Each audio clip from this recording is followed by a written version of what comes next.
Compte rendu de la 49e réunion du Conseil des ministres. Le président de la République, chef de l'État, Félix Antoine Tshisekedi Tshilombo, a présidé ce vendredi 15 avril 2022 par visioconférence la 49e réunion du Conseil des ministres. 5 points étaient inscrits à l'ordre du jour, à savoir 1. Communication du président de la République, chef de l'État. 2. Point d'information. 3. Approbation d'un relevé des décisions du Conseil des ministres. 4. Examen et adoption des dossiers. 5. Enfin, examen et adoption de textes. Communication du président de la République.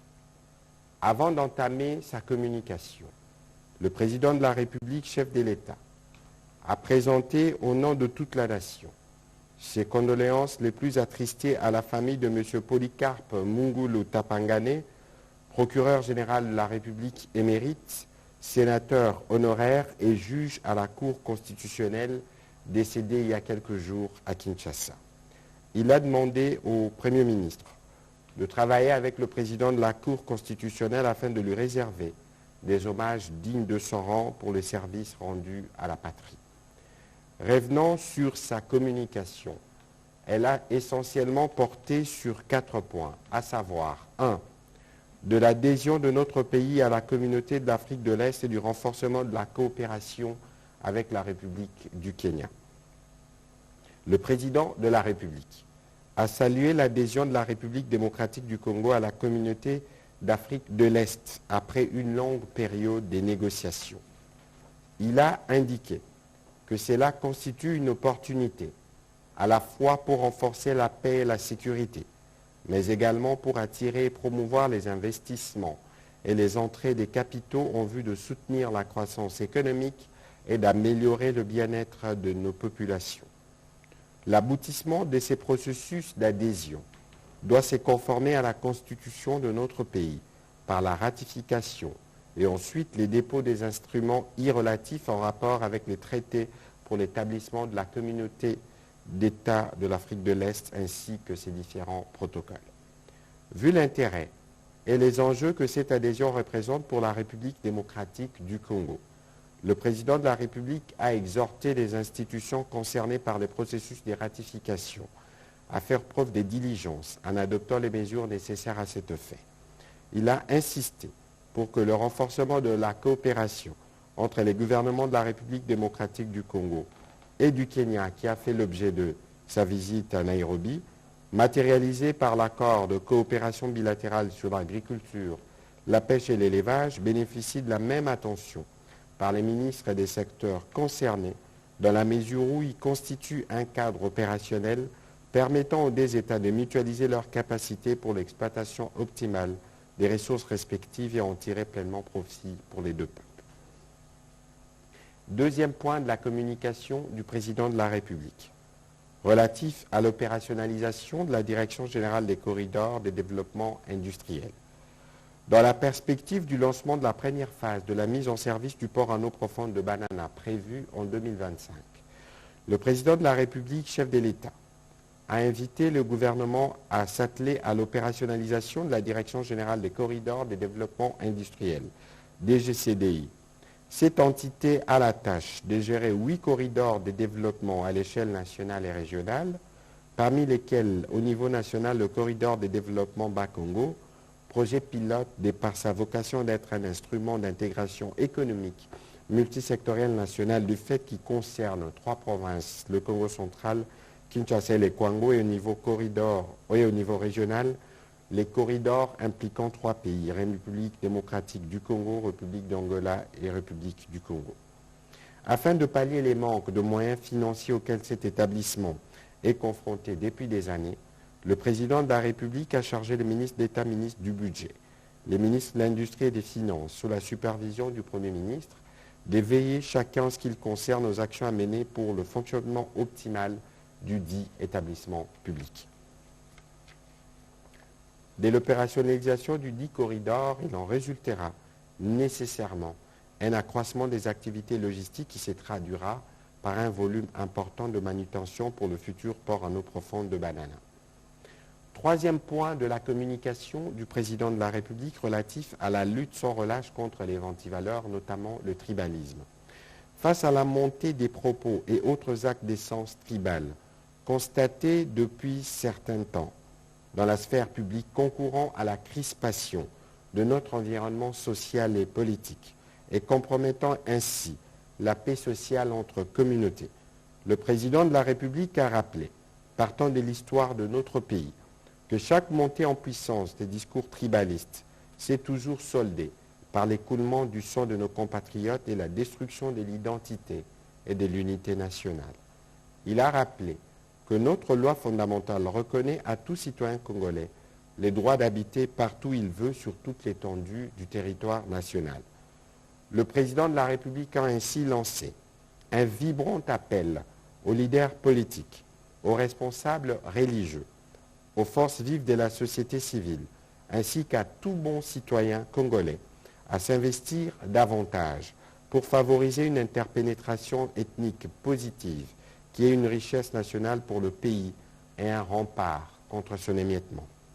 Le président de la République a attiré l'attention du vice-premier ministre, ministre de l'Intérieur, Sécurité, Affaires coutumières, de la ministre d'État, ministre de la Justice et Garde de Sceaux, de la ministre de la Culture, Arts et Patrimoine, du ministre de la Jeunesse et Initiation à la Nouvelle Citoyenneté, ainsi que de la ministre auprès le président de la République, afin qu'ils puissent chacun, dans la limite de ses attributions, travailler pour, d'une part, avoir un arsenal de mesures légales répressives envers les auteurs de l'incitation à la haine et au tribalisme, et d'autre part, d'encourager les initiatives telles que l'organisation des dialogues intercommunautaires en y associant les chefs coutumiers et développer de projets culturels, associatifs et sportifs intégrateurs qui renforceront la cohésion sociale, l'esprit patriotique et l'unité nationale. Quatrième et dernier point de la communication du président de la République relatif à l'opérationnalisation de la zone économique spéciale de Maluku. Le président de la République a rappelé les recommandations qu'il avait formulées au gouvernement lors de la 42e réunion du Conseil de ministres, afin de lever les pesanteurs qui persistent sur le processus d'opérationnalisation de la zone économique spéciale pilote de Maluku. Il a ainsi invité le Premier ministre à évaluer avec le ministre concerné l'exécution effective de toutes ces recommandations. Le président de la République a insisté sur le fait que le lancement de ces travaux d'opérationnalisation de la zone économique spéciale pilote de Maluku revêt un caractère urgent du fait de l'installation programmée sur ces sites de sociétés, notamment Pepsi, dont le début des activités contribuera à la création de nombreux emplois.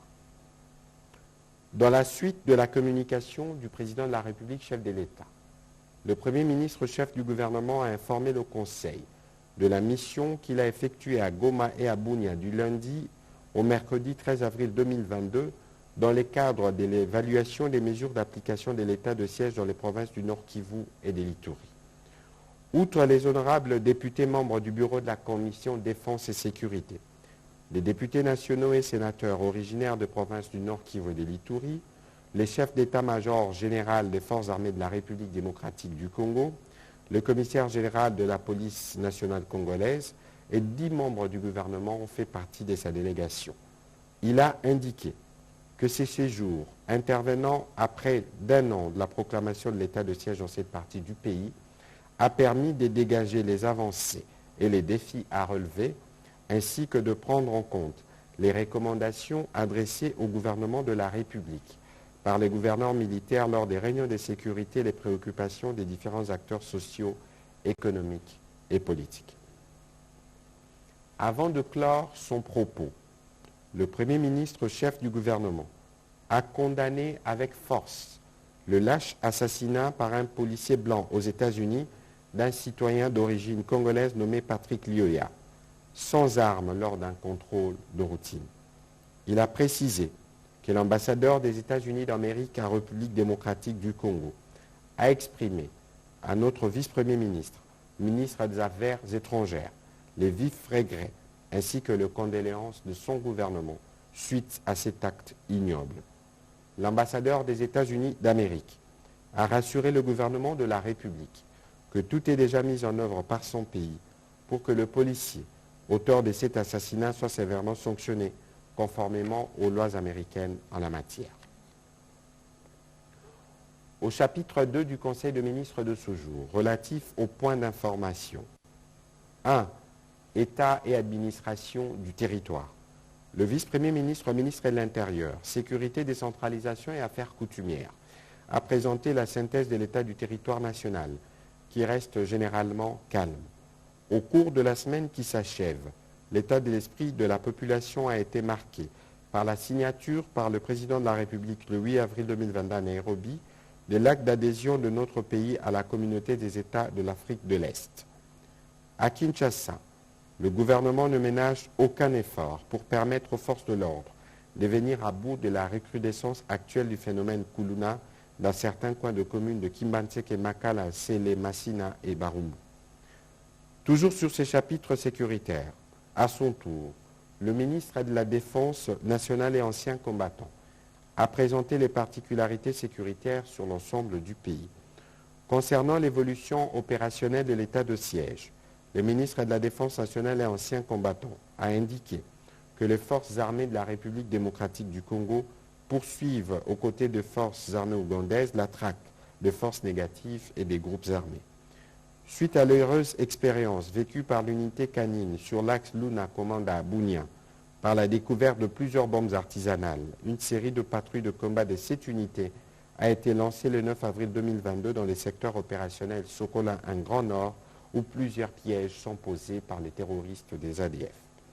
Le ministre de la Défense nationale et ancien combattant a aussi annoncé au Conseil la libération par les forces armées de la République démocratique du Congo du reste des personnalités de la Task Force iturienne, avec en tête Thomas Dubanga, jadis pris en otage par le groupe armé Codeco. Il a conclu son intervention par saluer la matérialisation de la promesse du président de la République, concrétisée par le gouvernement, à savoir l'augmentation substantielle du traitement des bases des militaires et des policiers. Bien plus, 31 000 militaires non retraités, qui depuis 18 ans étaient catégorisés inactifs, vont désormais être payés comme tous les autres en attendant leur mise à la retraite légale. Toujours sur ces chapitres de points d'information, évolution de la situation de l'épidémie à Covid-19. Le ministre de la Santé publique, Hygiène et Prévention a présenté la situation liée à l'épidémie à Covid-19 en République démocratique du Congo. Au cours de 14 derniers jours, 66 nouveaux cas confirmés de Covid-19, soit une moyenne d'environ 5 nouveaux cas par jour, ont été rapportés dans 18 zones de santé réparties sur cette province. Ces nombres de nouveaux cas représentent une diminution de 38,3%, consolidant ainsi la tendance baissière de nouveaux cas de contamination.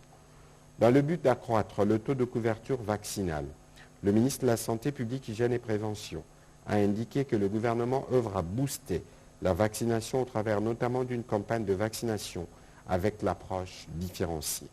Aussi réitère-t-il sa recommandation à la vigilance absolue de poursuite de la sensibilisation en invitant la population à observer scrupuleusement les gestes barrières pour se protéger et se prémunir contre les vagues éventuelles. Le Conseil a pris acte de sa note d'information. Toujours sur ces chapitres, la vice-première ministre, ministre de l'Environnement et du Développement durable, a fait le rapport sur l'état d'avancement du processus pays relatif à la gestion du secteur forestier. Faisant suite à la demande du président de la République, formulée lors de la 47e réunion du Conseil des ministres, la vice-première ministre, ministre de l'Environnement, a fait part au Conseil du rapport relatif à l'état d'avancement du processus pays concernant la gestion du secteur forestier au regard des engagements internationaux pris par la République démocratique du Congo. Elle a d'abord rappelé les 10 engagements internationaux pris à la conférence internationale sur le climat COP26 tenue à Glasgow, qui portent notamment sur la déclaration d'engagement des États membres de la COMIFAC pour les forêts d'Afrique centrale et l'appel pour un financement équitable. La déclaration des dirigeants mondiaux sur les forêts du 1er novembre 2021. Les engagements dans le cadre de l'accord de partenariat RDC-CACI, initiative sur les forêts d'Afrique centrale pour la période 2021-2030, du 2 novembre 2021. Les engagements sous l'accord de Paris de 2015, notamment l'opérationnalisation de la contribution déterminée à l'échelle nationale de la RDC, soumise au secrétariat de la Convention cadre des Nations Unies en décembre 2021. Elle a ensuite précisé que ces engagements revêtent un caractère multisectoriel, hormis le fait que leur période de mise en œuvre s'étale sur 10 ans. Aussi s'imbriquent-ils pour la plupart avec les engagements pays contenus dans la contribution déterminée à l'échelle nationale sous l'accord de Paris sur les climats. Pour y parvenir, le ministère de l'Environnement et du Développement durable a, avec d'autres parties prenantes, entrepris depuis janvier 2022 une série d'actions avec pour objectif de mettre en place le cadrage politique, institutionnel et opérationnel requis, pouvant permettre à notre pays de tenir ses engagements. C'est le cas notamment du Conseil national de l'environnement et du développement durable CONED, qui servira de cadre institutionnel de coordination de la mise en œuvre de la contribution déterminée nationale dans les cas des engagements sous l'accord de Paris. Le Conseil a pris acte de cette note d'information. Intervenant à son tour, toujours sur ces chapitres de points d'information, la ministre d'État, ministre du portefeuille, a présenté au Conseil le rapport de la commission ad hoc chargée de l'examen d'informations supplémentaires sur le partenariat entre le gouvernement représenté par Congo Ressources et la société AGN Resources. Et c'est conformément aux recommandations de la 45e réunion du Conseil de ministres tenue le 18 mars 2022. Il en ressort que les éclaircissements nécessaires ont été obtenus sur les points relatifs à la situation des actifs dormants, à la nécessité de valoriser ces actifs et aux exigences de capitaux frais importants, à l'accès au financement et à l'expertise, au montage et au processus de mise en œuvre du partenariat Congo Ressources et AGN Ressources, et enfin à l'exigence du contrat de performance. La ministre d'État, ministre du portefeuille, a précisé que la commission ad hoc a conclu son rapport en réaffirmant la décision du Conseil de ministres de créer un véhicule financier dénommé Congo Ressources, entreprise du portefeuille de l'État, dont l'État demeurera l'unique actionnaire, recommandant le listing des actifs moyennant l'accompagnement d'une commission constituée des membres des commissions interministérielles permanentes, ECOFIN ainsi que la commission de loi et textes réglementaires, recommandant la signature du contrat définitif avec AGN Resources tout en prenant en compte pour correction les irrégularités relevées dans les mémorandums d'entente et dénoncées par le Conseil de ministres. Le Conseil a pris acte de cette note d'information. Le ministre de l'Industrie a pour sa part présenté au Conseil l'état d'avancement de la mise en place des usines de production des précurseurs de batteries électriques en République démocratique du Congo. Il a indiqué que de manière anticipative, des discussions engagées avec Stenbest Global Institute ont eu pour but de doter notre pays d'un centre d'excellence spécialisé dans la formation et la recherche en chimie et technologie de batterie. L'Université de Lubumbashi a été choisie aux fins de coopérer avec les partenaires allemands et japonais, avec le soutien de la Commission économique des Nations Unies pour l'Afrique, CEA, pour mettre en place les 10 centres de recherche avancés sur le batterie en République démocratique du Congo. Ils seront appuyés par l'école polytechnique de Mutoshi. Ces centres devront soutenir l'émergence d'une chaîne de valeur compétitive pour les batteries, les voitures électriques et les énergies renouvelables en Afrique. Il contribuera à la création d'emplois stables et à la construction des économies locales en vue de réduire la pauvreté et améliorer le bien-être de la population. Le ministre de l'Industrie a annoncé le lancement des activités de ces centres d'excellence à l'Université de Lubumbashi ce 21 avril 2022. Cette activité sera suivie d'échanges avec Afrixim Bank et d'autres partenaires le 22 avril 2022 au Pullman de Lubumbashi sur le fonds spécialisé véhicules financiers. Le ministre de l'Industrie a sollicité une cohésion de l'ensemble du gouvernement autour de ce projet transversal afin de permettre aux Congolais de profiter véritablement des ressources minières de leur pays. Le Conseil a aussi pris acte de cette note d'information. Au chapitre 3 du Conseil de ministres de ce jour, relatif à l'approbation d'un relevé des décisions du Conseil de ministres, le Conseil de ministres a adopté les relevés des décisions prises lors de la 48e réunion du Conseil de ministres tenue le 8 avril 2022. Chapitre 4, au sujet de l'examen d'adoption des dossiers, 5 dossiers, du projet de construction de la ligne haute tension de la centrale hydroélectrique de Lungoudi. Faisant suite aux recommandations de la 43e réunion du Conseil de ministres tenue le 4 mars 2022, le ministre des Ressources hydrauliques et électricité a soumis au Conseil les avis techniques pour la relance du projet de construction de la ligne de transport du courant électrique à haute tension de 72 kV de la centrale hydroélectrique de Lungoudi à Kamonia dans la province du Kasaï. Complétant le ministre des Ressources hydrauliques et électricité à ses propos, le ministre d'État, ministre du Budget, à la lumière des avis techniques recueillis auprès de la Direction générale et du contrôle de marché public, DGCMP, a préconisé le lancement d'une nouvelle procédure de passation de marché public, conformément aux prescrits de la loi en vigueur en vue de la relance de ce projet. Après débat et délibération, le Conseil a adopté ces dossiers. Deuxième dossier, création de la compagnie aérienne nationale Air Congo. Le ministre des Transports, voie de communication et des désenclavements, a présenté au Conseil le projet relatif à la création de la compagnie aérienne nationale Air Congo. Il a rappelé que c'est à l'initiative du président de la République, chef de l'État, qu'un partenariat stratégique a été conclu l'an dernier avec la compagnie aérienne Ethiopian Airlines Group aux fins de promouvoir le développement du transport aérien dans des conditions optimales de sûreté et de sécurité dans notre pays, et ce, à travers une compagnie aérienne nationale normalisée, fiable et viable, et dont les parts sociales sont détenues majoritairement par la République démocratique du Congo. Le ministre des Transports, voie des communications et des désenclavements, a expliqué que cette joint venture revêt des atouts substantiels susceptibles d'apporter des solutions techniques, matérielles, financières et l'expertise nécessaire pouvant procurer à la nouvelle compagnie une grande capacité de devenir leader et de supplanter la concurrence de compagnies privées ou étrangères au niveau domestique, régional et international. Après débat et délibération, le Conseil a adopté ces dossiers. Troisième dossier, le ministre de l'Industrie a présenté au Conseil le projet de structuration et de modélisation de la filière manioc à travers la promotion de la farine panifiable en République démocratique du Congo. Il a indiqué que ce projet est une initiative du gouvernement sous l'impulsion du président de la République à travers la cellule d'appui au programme d'urgence intégré du développement communautaire. Cette commission technique mixte a été mise en place et leurs travaux effectués entre 2020 et 2021 ont permis de réunir et d'encadrer des expériences réussies d'introduction de la farine du manioc dans la panification et la pâtisserie, avec notamment l'assistance technique de l'Institut international pour l'agriculture tropicale, IITA. Ainsi, des pains congolais comprenant 20% de la farine de manioc panifiable et des pizzas, gaufres et gâteaux à 100% de farine de manioc ont été dégustés par la délégation de la Banque africaine de développement en mars dernier lors des négociations du financement du projet.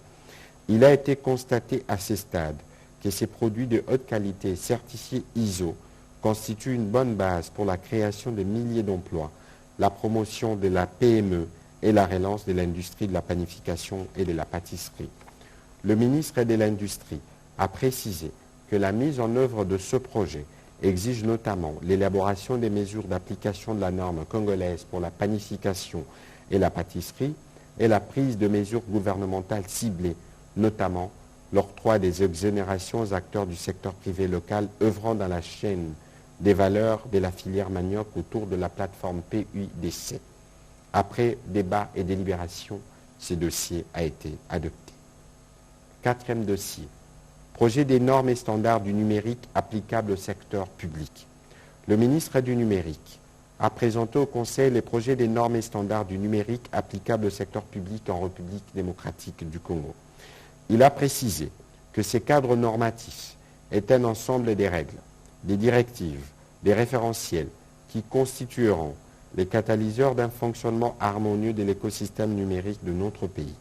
Et celles-ci devraient être respectées par les membres du gouvernement dans la mise en place des services et activités numériques au sein de leurs administrations respectives. L'objectif final de 5 premiers livres sur les normes et standards du numérique applicables au secteur public, récemment adopté, consiste à garantir aux citoyens congolais et aux usagers des services publics conformes, convergents, intégrés, évolutifs et faciles à utiliser.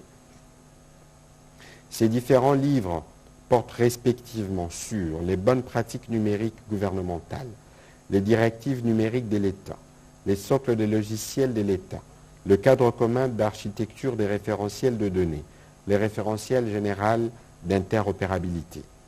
Sollicitant l'approbation du gouvernement pour la mise en œuvre consensuelle et programmée de ces normes et standards numériques, le ministre du Numérique a souligné que leur fixation légale se fera par voie d'arrêté ministériel. Après débat et délibération, ce dossier a été adopté. Cinquième dossier soumis au Conseil des ministres de ce jour, relatif à l'approbation du document de politique foncière nationale.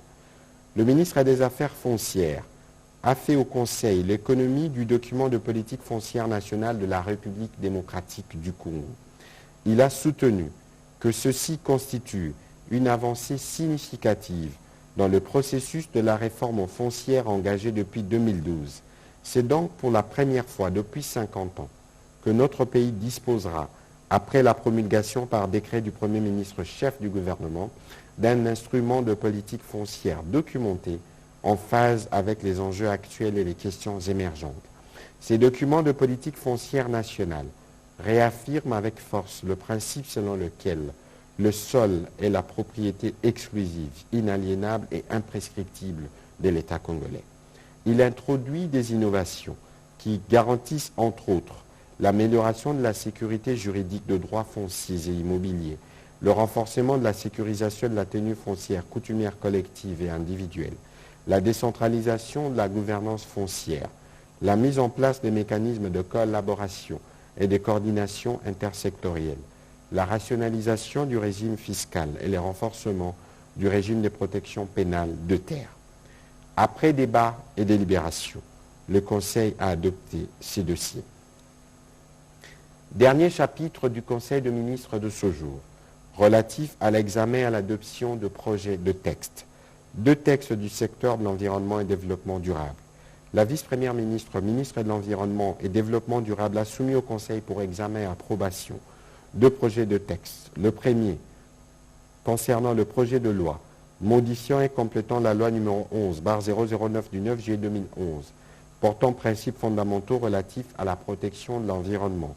Il intègre deux dimensions qui, à l'époque de son élaboration, n'étaient pas des sujets de grande urgence comme ils le sont actuellement, à savoir la lutte contre le changement climatique, la contribution déterminée au niveau national au titre de l'accord de Paris sur le climat de 2015. Le deuxième projet de texte a été relatif à l'arrêté ministériel portant création, organisation et fonctionnement de la commission ministérielle chargée de la révisitation de tout le contrat des concessions forestières d'exploitation et des conservations octroyées à ce jour par la République démocratique du Congo. Ces projets d'arrêté identifient la composition des membres devant faire partie de la commission ad hoc à créer, déterminent ses structures et fixent les délais de son travail à 6 mois. Les missions assignées à cette dernière sont claires, notamment inventorier tous les contrats de concession forestière octroyés par l'État à ce jour, constater la conformité de ces contrats aux lois et règlements en la matière, proposer la suspension ou, les cas échéants, l'annulation de contrats jugés illicites, appliquer les amendes transactionnelles à l'encontre des exploitants non en règle, proposer des poursuites judiciaires contre les sociétés détentrices de faux contrats de concession forestière. Après débat et délibération, le Conseil a adopté ces deux textes. Commencé à 11h59, la réunion du Conseil des ministres a pris fin à 17h34. Je vous remercie.